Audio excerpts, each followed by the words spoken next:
next speaker is doing the CC7. I would request our evaluator, Janani, to read out her objectives. Toastmaster Gopika is giving a CC7 toolkit. Her objectives are: collect information about your topic from numerous sources, carefully support your points, set up premiums with specific facts, examples and illustrations gathered through research. Timer, please know the time is 5 to 7 minutes. Okay, Toastmaster Gopika is a 4th-year law student.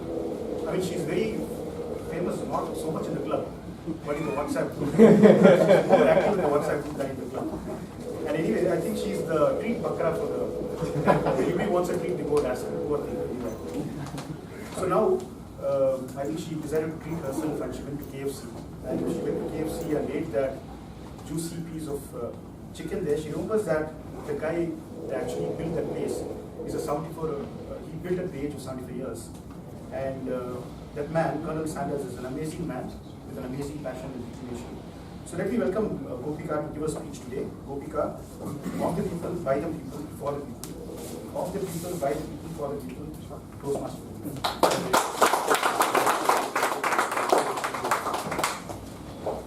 Good afternoon, Toastmasters. Yes. The famous German leader, Mr. Bertolt Brecht, once said, "The worst illiterate is the political illiterate. He hears nothing, speaks nothing, nor participates in any political decisions. He swells up his chest and says that he hates politics. He doesn't know that the price of rice, flour, wheat, the cost of life itself depends on political decisions. He doesn't realize that from his political non-participation is born the abandoned child, the prostitute, and the worst thieves of all, a corrupt government." This quote reflects the attitude of most of us towards the politics and governance of our country. We are very interested in seemingly more pressing issues, like wondering, why was this Bollywood actress seen with that cricketer? Or thinking as to why this actor is not getting married, etc. Governmental action or the lack of it on issues like pollution, the goods and sales tax bill, etc. irrelevant to us. And media, which adds or which feeds on this, will publish news about two actors patching up on the front page of the newspaper, while a report about farmers suiciding will occupy a tiny, inconspicuous portion.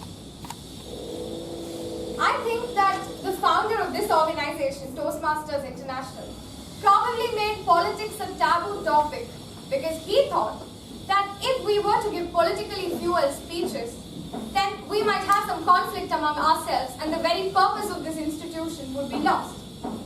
But today, we don't have to worry about that, because 3/4 of the younger generation cannot talk about politics.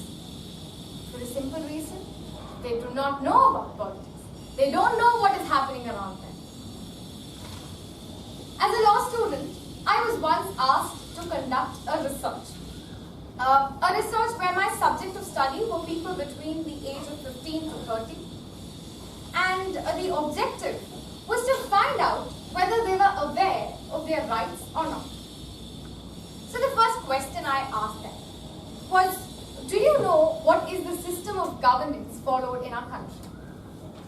And I was very happy when all of them replied immediately. They said it is a democracy. And then I asked them, so what constitutes a democracy? When is a country called a democratic country? Their reactions were,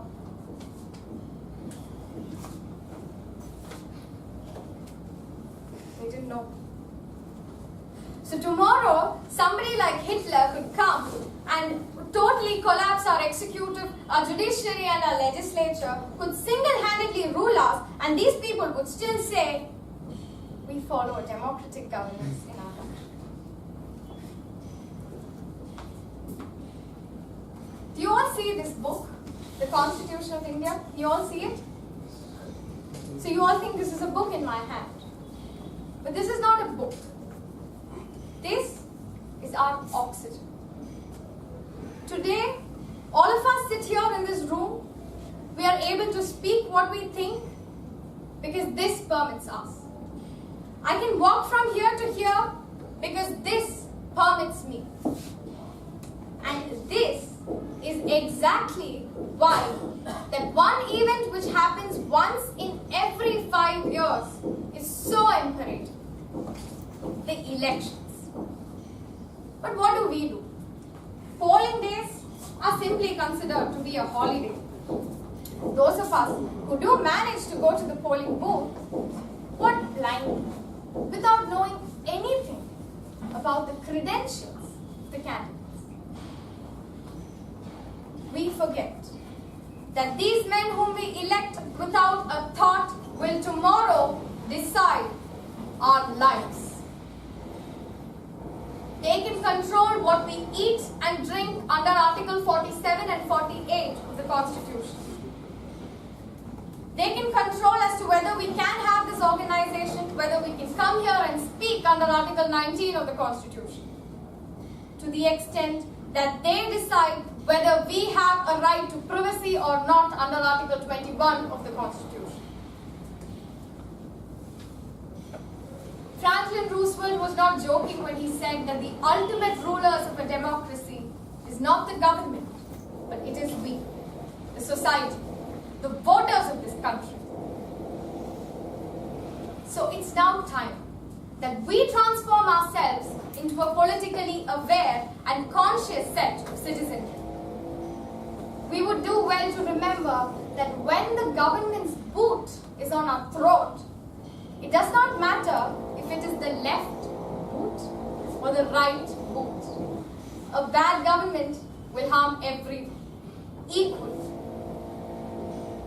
For that, we need to first realize that there are various mechanisms by which we can make our voice heard. Today, every citizen can file a complaint of corruption under the Prevention of Corruption Act. No politician is immune from prosecution. RTIs can be filed. Civil society need to wake up. Together, we need to reform ourselves and to make ourselves much more politically conscious. So today, this moment, let us all take an oath to reform ourselves and establish a governance which is truly a democracy.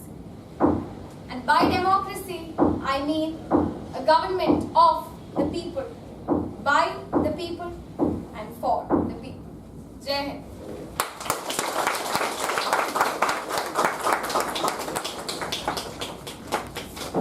Amazing speech, Gopika.